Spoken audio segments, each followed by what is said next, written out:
بسم اللہ الرحمن الرحیم، السلام علیکم۔ ماں جی بچے نا یقین کریں بڑی ضد کرتے ہیں کہ ماں جی سے روز تشریح کروایا کریں۔ مجھے بڑا خوشی ہوتی ہے، میں آپ کو تنگ کرتا ہوں لیکن میں بڑے خوشی سے آپ کو تنگ کرتا ہوں۔ نہیں تنگ ہوتی نہیں، بچوں کے نا مجھے آیا ہے کہ آپ کی بڑی مہربانی، ماں جی جیسے شعر کی تشریح کرتے ہیں ہمیں نا دوبارہ کوئی چیز پڑھنے نہیں پڑتی۔ وہ کہتے ہیں کم از کم ایک سائٹ ہماری جو ہے وہ سیف ہوتی جا رہی ہے، اللہ ان کا بھلا کرے۔ تو وہ کہتے ہیں کہ ہمیں نا یہ سلسلہ آپ جاری رکھیں۔ تو ابھی میرے سامنے جو شعر ہے نا جی، ہزاروں سال نرگس اپنی بے نوری پہ روتی ہے، بڑی مشکل سے ہوتا ہے چمن میں دیدہ ور پیدا۔ یہ اقبال کا شعر ہے میرا خیال ہے، انہوں نے قائد اعظم کے بارے میں کہا تھا جی کچھ ہے صاحب جی۔ چلیں انہوں نے کسی مسلم رہنما کے بارے جو ہے، میں، ہم سمجھتے ہیں انہوں نے قائد اعظم کے بارے میں کہا تھا۔ نرگس پھول ہے، اچھا، اور نارسسس، یہیں سے نارسسس کا لفظ نکلا ہے۔ نرگسیت پسند اسے کہا جاتا ہے جو اپنی ذات میں گم رہتا ہے اور اپنے سوا کسی کو پسند نہیں کرتا۔ تو خیر وہ تو الگ بات ہو گئی۔ تو ہزاروں سال نرگس چونکہ آنکھ ہے، آنکھ کے ساتھ اس کو تشبیہ کہا جاتا ہے، جو اس کی آنکھیں نرگسی آنکھیں، واللہ عالم وہ کیسی آنکھیں، ویسے میں نے تو آج تک نہیں دیکھی۔ نرگس کا پھول جو ہے وہ اندر سے اور یلوش نیلا پیلا سا ہوتا ہے۔ اب شاعر کو اتنا تو فرق دینی چاہیے نا، لیوریج، ہاں پوئٹک لیسنس اتنا تو اس کو ہاں۔ دینی چاہیے۔ تو اب ہے کہ ہزاروں سال نرگس کو انتظار کرنا پڑتا ہے، پھر کہیں کوئی ایسا انسان پیدا ہوتا ہے جو نرگس کی قیمت اور اس کی قدر و قیمت جو ہے اس کو جان سکے اور پہچان سکے۔ نرگس کا پھول جو ہے ایک آپ بادی نظر میں دیکھ رہے ہیں اس کو کہ اس کی خوشبو جو ہے اس قدر نفیس، اتنی ڈیلیکیٹ اور اتنی ریئر ہے کہ کوئی آپ اس کا اندازہ نہیں کر سکتے۔ تو پھر اس کی شکل صورت بہت خوبصورت، پھر اگر اس کی آنکھ، نرگس اپنی آنکھ سے تلاش کرتی ہے، نرگس کا پھول دیکھتا رہتا ہے کہ کوئی تو ہزاروں سال کے بعد کوئی آئے گا جو پہچان سکے گا اس کی اہمیت اور اس کی قدر و قیمت کو جان سکے گا۔ جوہری جو ہے وہ باہر کے ہر جگہ پر نہیں ملتے ہیں۔ صحیح فرمایا۔ اس شعر کے نا جی بڑے جملے بھی بنے ہوئے ہیں جی۔ جاوید اقبال صاحب ہمارے جو آپ سب کے محبوب انتہائی نفیس انسان، ڈاکٹر صاحب نے مجھے بتایا کہ ایک سکھ اس کی اس طرح تشریح کرتا تھا کہ بڑی مشکل سے ہوتا ہے دید ور پیدا، کہ آج کل بچیاں دے والدین نو بڑے مسئلے نے، ان کو اپنی بچیوں کے لیے رشتہ نہیں ملتا۔ بات تو ہمارے سکھ بھائی کی بالکل بجا تھی۔ اور جو پہلا مصرع ہے، ہزاروں سال نرگس اپنی بے نوری پہ روتی ہے، اس خاکسار نے ایک کالم لکھا تھا کہ پہلے نرگس اپنی بے نوری پہ روتی تھی اور اب بے نور جو ہیں وہ نرگس کے لیے روتے رہتے ہیں، اور ان کی ماں نوری دیہات میں انتظار کرتی رہتی ہے کہ کب میرے بیٹے کو عقل آئے، وہ کچھ کما کر لٹانے کی بجائے گھر لائے اور ہمارے حالات بہتر ہوں۔ تو اس مصرے پہ بڑی تشریحیں ہوئی ہیں، لیکن جو ہمیں ہائی اسکول میں ہمارے استاد نے بتایا کہ علامہ اقبال نے بڑا اصرار کیا قائد اعظم کو وہ واپس لائے۔ قائد اعظم تو سب کچھ چھوڑ چھاڑ کے لندن چلے گئے تھے، انگلینڈ چلے گئے تھے، تو پھر قائد اعظم کے بارے میں انہوں نے کہا، قائد اعظم نے علامہ اقبال کی جو خواب ہے اس کو عملی جامہ پہنایا۔ تو یہ شعر قائد اعظم پر بھی منطبق ہوتا ہے جی۔ اگلا شعر ہے جی، نوائے پیرا ہو اے نوا پیرا ہو اے بلبل، کہ ہو تیرے ترنم سے کبوتر کے تنے نازک میں شاہین کا جگر پیدا۔ جی، نوا پیرا کے گیت کا نغمہ سنا جی، پہلا کیا ہے؟ نوا پیرا ہو اے بلبل، کہ ہو تیرے ترنم سے کبوتر کے تنے نازک میں شاہین کا جگر پیدا۔ کبوتر تو ہے کہ کمزور سا پرندہ ہے، بہت ہی زیادہ کمزور پرندہ ہے وہ، اور شاہین جو ہے اس کے مقابلے میں وہ پلٹنا جھپٹنا والی بات ہے کہ وہ تو نوچ کھاتا ہے اور سارا کچھ پرندوں کا بادشاہ ہے۔ جی، اور اقبال کے لیے تو خاص طور پر شاہین جو ہے وہ تیزتارہ ہے، اور وہ مسلمان نوجوان کو شاہین کی شکل میں دیکھنا چاہتے ہیں۔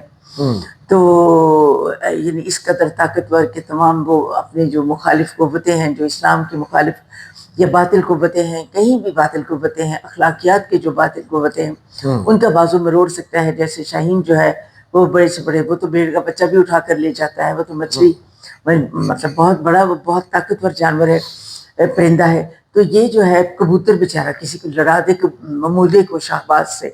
تو یہ جذبہ جو ہے وہ پیدا ہونا چاہیے کہ ممولہ جو ایک چھوٹا سا پرندہ ہے وہ بھی شہباز کے سامنے سینہ تان کے کھڑا ہو جائے. تو لیکن جہاں یہ ہے کہ وہ اے بلبل. لیکن ماں جی معذرت، میں اس میں نا آپ کو اپنے محبوب ابن انشا کا جملہ وہ مجھے یاد آ گیا. انشا جی نے فرمایا ہے کہ اس کے بعد حکیم صاحب، علامہ صاحب مسلطن خاموش رہے ہیں کہ ممولہ شہباز سے جب لڑتا ہے تو بعد میں کیا ہوتا ہے. اچھا جی، ممولے کا کیا ہوا یہ کسی نے نہیں پوچھا. ہاں جی. لیکن جہاں سبلیمیشن ہم اسے کہتے ہیں اور الویت کہتے ہیں. الویت تو سبلیمیشن یہ ہے کہ بلبل کا جو بلبل رپورٹڈلی یا جیسے بھی میٹافوریکلی آپ سمجھ لیجئے کہ وہ شاعر کہتے ہیں شاعرانہ طور پر بلبل جو ہے وہ پھول سے محبت کرتی ہے، پھول سے عشق کرتا ہے. کسی نے غالب سے پوچھا تھا کہ جی بلبل مذکر ہے یا مؤنث؟ تو انہوں نے کہا تھا کہ جی اگر وہ محبت کر رہا ہے تو وہ مذکر ہے تو ادروائز. تو بلبل جو ہے وہ مجھے محمد حسین آزاد کا ایک مضمون یاد آتا ہے، ایران کے موسم. انہوں نے ایران کے موسم انہوں نے ایک موسم بہار کا وہاں گزارا اور انہوں نے کہا کہ وہ ہر گھر میں خوبانی اور سیب کے درخت لگے ہوئے تھے اور جہاں میرا قیام تھا وہاں بھی سیب اور خوبانی کے درخت تھے. اور رات کے وقت بلبل جو تھی وہ آتی تھی اور وہ پتے کے اوپر اس کی پنکھڑی کے اوپر منہ رکھ دیتی تھی اور وہ اس قدر چلاتی تھی اور میں بار بار اس کو اڑانے چاہتا تھا کہ میری نیند جو تھی وہ ڈسٹرب ہوتی تھی، میں سو نہیں سکتا تھا. تو تب میں نے یقین کیا کہ شاعر جو کہتے ہیں کہ بلبل پھولوں سے عشق کرتی ہے یا کرتا ہے تو وہ کچھ اتنا جھوٹ بھی نہیں ہے. جی. اچھا، اب بلبل جو ہے وہ پھول سے عشق کرتی ہے یا کرتا ہے تو وہ بجائے اس کے کہ اپنے آپ کو ہلاک کر دے، وہ اس عشق جو انفرادی اس کی ذات کے اندر عشق ہے اس کو وہ تمام دنیا کے لیے ایک خوبصورت میسج کے طور پر پیش کرتی ہے. وہ اسے گیت بنا دیتی ہے، اسے نغمہ بنا دیتی ہے. سارے لوگ جو ہے وہ نغمہ سنتے ہیں اور کسی کو یاد بھی نہیں رہتا کہ بلبل کا دل کتنا ٹوٹا ہوگا. وہ اس نغمے کو انجوائے کرتے ہیں. لیکن اس کے مقابلے میں پتنگا جو ہے وہ روشنی سے محبت کرتا ہے، یہ بھی ایک شاعرانہ جو ہے خیال ہے. تو وہ کرتا ہے لیکن وہ جل کے راکھ ہو جاتا ہے. تو راکھ ہو جاتا ہے تو ہمیں کیا فائدہ ہوتا ہے؟ ہمیں تو صبح صفائی ہی کرنی پڑتی ہے نا. وہ تو کچھ بھی نہیں کرتا، وہ دنیا کو کچھ بھی نہیں دیتا اپنی راکھ کے سوا. لیکن بلبل جو ہے وہ اپنے غم کو دنیا کا غم بنا دیتا ہے اور وہ یہ الویت ہے. تو اب وہ کہتے ہیں شاعر یہ کہتا ہے کہ بلبل سے کہ تو ایک ایسا نغمہ گا جس کے اندر جوش ہو، جس کے اندر زندگی کا پیغام ہو، جس کے اندر رجائیت ہو، جس کے اندر بہادری اور ہمت ہو، اتنی زیادہ کہ کبوتر جو بالکل نازک سا پرندہ ہے اس کے دل کے اندر بھی عقاب جیسا حوصلہ اور بہادری پیدا ہو جائے. میرے خیال میں نا جی یہاں بلبل علامہ صاحب خود کو کہہ رہے ہیں اور ان کا جو محبوب ہے وہ مسلم امت ہے اور وہ چاہتے یہ ہیں کہ مسلمان جو کمزور ہو گئے ہیں، اقبال ان کو اتنا جدید الفاظ میں جسے ہم موٹیویٹ کہتے ہیں کہ ہم موٹیویٹ کریں کہ وہ شاہین بن کر دنیا کی ہر قوت کا مقابلہ کر سکیں. جی ایسے بالکل ٹھیک ہے. اگلا شعر جو علامہ صاحب نے فرمایا نا جی وہ ہے، تیرے سینے میں ہے پوشیدہ راز زندگی کہہ دے، مسلمان سے حدیث سے سوز و ساز زندگی کہہ دے. جی ماں جی. حدیث کا مطلب بھی بات ہی ہے. ہاں جی.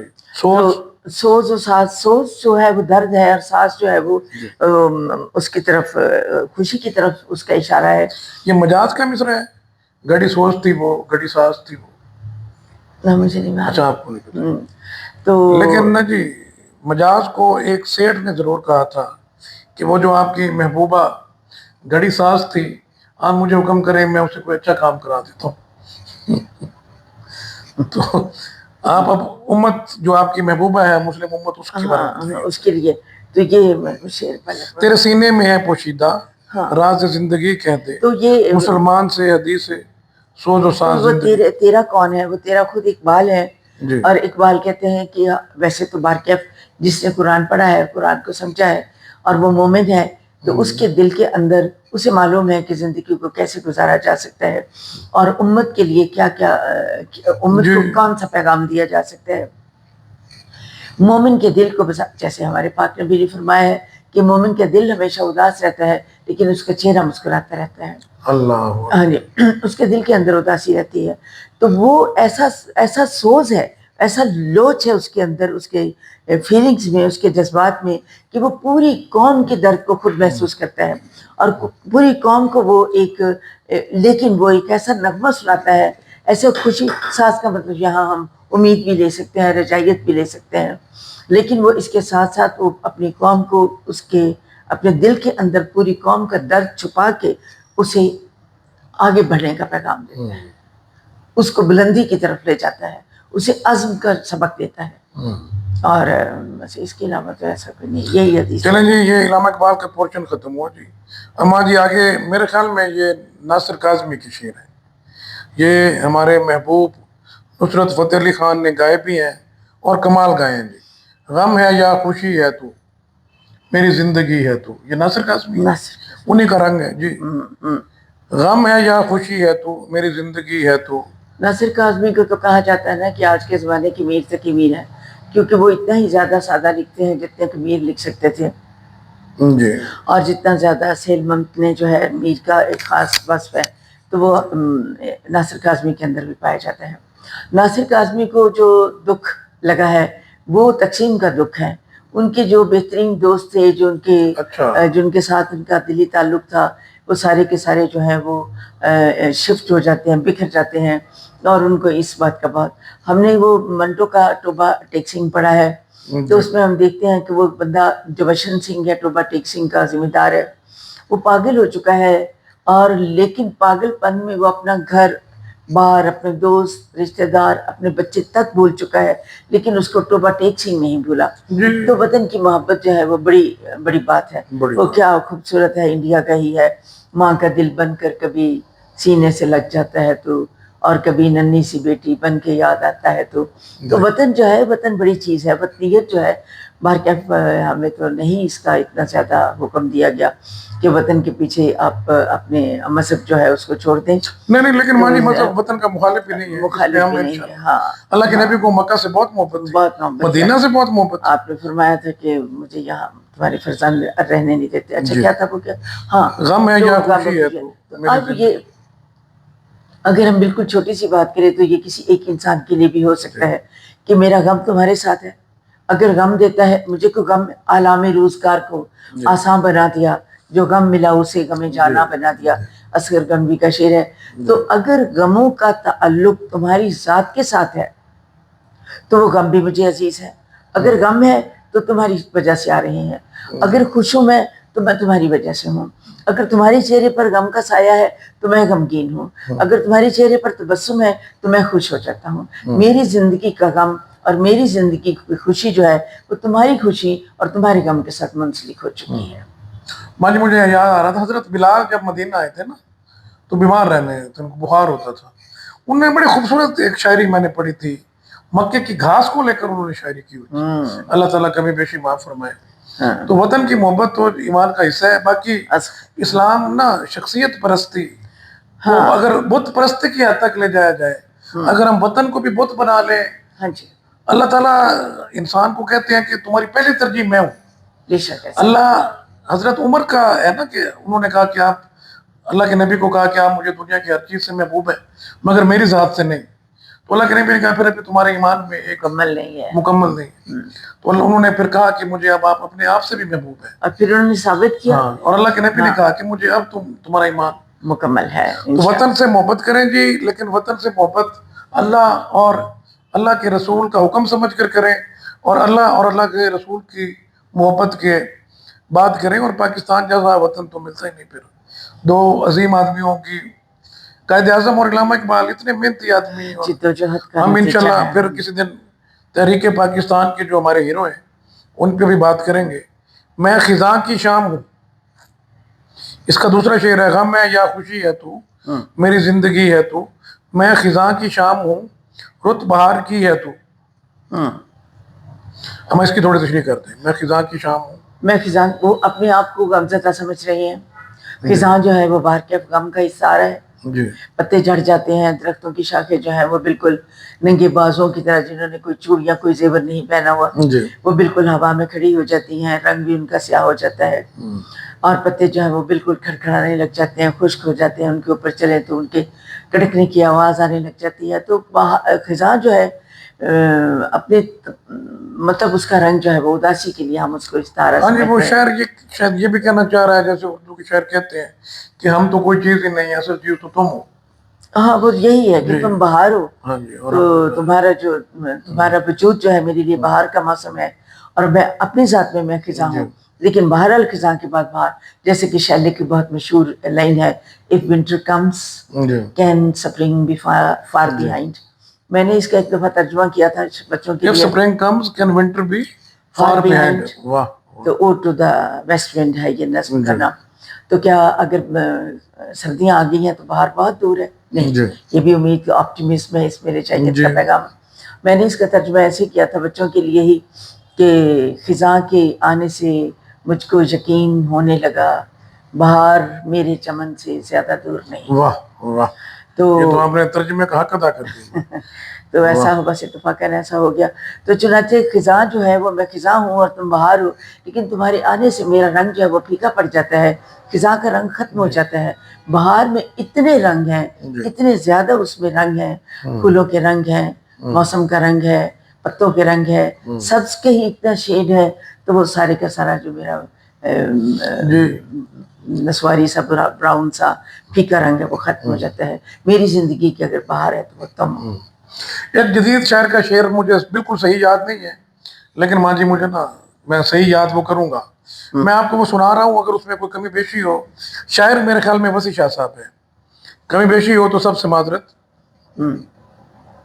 تم شال پہ کاڑھے ہوئے پھولوں کی طرح ہو، ہم ریت پہ لکھے ہوئے حرفوں کی طرح ہیں. تو یہ اردو شاعری کی روایت ہے کہ محبوب کو بتایا جاتا ہے کہ سارا کچھ تم ہی تم ہو، ہم تو تمہارے مقابلے میں کچھ بھی نہیں ہے. جسے سگے در محبوب، یا جسے وہ لیلا کا آپ کیا کہتی ہیں، سگے لیلا، اور یہ وہ. جی اگلا شعر جی ہم ساروں کو آنا چاہیے، اور جو لوگ شادی شدہ ہیں انہیں دن میں صبح دوپہر شام بیگم کو سنانا چاہیے، اور اس کے بعد جھوٹ بولنے پر اللہ تعالیٰ سے توبہ بھی انسٹنٹلی کرنی چاہیے، کیونکہ یہ اسلام کا مزاج ہے کہ جہاں گناہ کرو توبہ بھی وہیں کرو. میری ساری عمر میں ایک ہی کمی ہے تو ماں جی ذرا اس کی بھی تھوڑی سی تشریح کرتے ہیں. اب یہ پھر وہی بات آ جاتی ہے کہ میری زندگی میں بہت ساری محرومیاں ہوتی ہیں، ہر محرومی کو ہم برداشت کرتے چلے جاتے ہیں، اور یہ کہہ کے ٹال جاتے ہیں کہ اچھا ٹھیک ہے اس کے بعد اور بھی تو بہت کچھ ہے، اگر یہ محرومی ہے تو رب نے دیا بھی تو بہت کچھ ہے. لیکن اگر میری زندگی میں ایک بہت بڑی محرومی ہے اور اس محرومی نے باقی ساری میری خوشیوں کو کھا لیا تو وہ تم ہو. تمہارا نہ ملنا میری تمام خوشیوں کا مل جانے کے برابر ہے. وہ میری ساری خوشیوں کا مل جانا جو ہے وہ تمہارے نہ ملنے نے اس کا ختم کر دیا. اس کو سب سے بڑی محرومی جو وہ تم خود، تمہارا نہ مل. کیسے شعر ہے، ستاروں کی حدوں سے پھولوں کی قطاروں تک، اس شہر میں سب کچھ ہے فقط ایک تیری کمی ہے. چلیں جی، یہ بہرحال اتنا خوبصورت اور مرد حضرات کے اتنا کام آنے والا شعر ہے کہ نشتر میڈیکل کالج میں ہمارے ایک دوست بودلا صاحب نے ایک دن میں 18 خواتین کو، خواتین تو نہیں وہ بھی خیر اس وقت بچیاں تھیں، 18 لڑکیوں کو انہوں نے ایک ہی دن میں یہ شعر سنایا جی. تو آپ بھی یاد کریں. اور اماں کے بقول مومن خان مومن نے 18 عشق کیے تھے، تو 18 عشق تو پھر مومن خان مومن کے ماننے والے جو اردو شاعری میں دلچسپی رکھتے ہیں کم از کم کرتے ہوں گے. چلیں جی، مذاق اپنی جگہ پہ، ہم ایک نعرہ لگاتے ہیں. ہاں یہ تو میں نے آپ کو بتایا نہیں، یہ پیپر کون سا تھا جی؟ یہ پیپر تھا جی خیبر پختونخوا کا اردو کا PCS PMS 2022 کا جی. تو میں بڑا خوش ہوں. دیکھیں نا، اردو ہماری کتنی پیاری زبان ہے. KPK کے پیپروں کا اسٹینڈرڈ بڑا اچھا ہے، گلگت بلتستان کا بہت اچھا اسٹینڈرڈ ہے، آزاد کشمیر کا بہت اچھا ہے، کراچی والے سندھ والے تو پھر ہیں ہی. اردو کی جنم گاہ تو کہتے ہیں کہ سندھ میں ہی پہلی دفعہ مسلمان آئے تھے، اردو کی پہلی بنیاد سندھ میں ہی پڑی تھی جی. اور ہم پنجاب جو ہیں پنجابی اور جو اردو ہے یہ تو ویسے بھی آپس میں دو سگی بہنیں ہیں جی. اردو سے محبت کیجئے, اردو بہت خوبصورت زبان ہے. اپنی ماؤں سے محبت کیجئے اور اس دھرتی ماں سے بھی محبت کیجئے. کوئی نہیں, اگر ہم کرکٹ کا میچ ہار گئے ہیں تو ابھی دوبارہ بھی انشاءاللہ ایسے موقع آئیں گے جب ہم جیتیں گے بھی. پاکستان زندہ باد.